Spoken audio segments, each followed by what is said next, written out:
साथीहरू आउनुहोस् आज म हजुरहरूलाई यसको बारेमा केही कुरा भन्न गइरहेको छु। यो पहेँलो हलेदो भन्छन् कतै कतै, भने प्राय हाम्रो भान्सामा प्रयोग हुने यो बेसार यो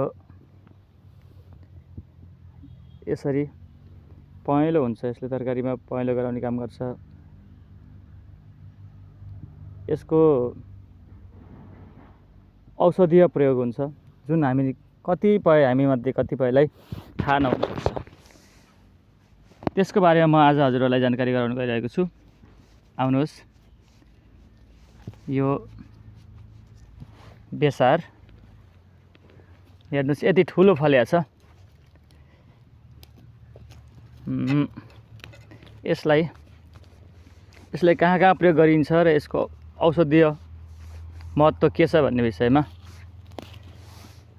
म अर्को भिडियोमा हजुरहरू समक्ष राख्छु।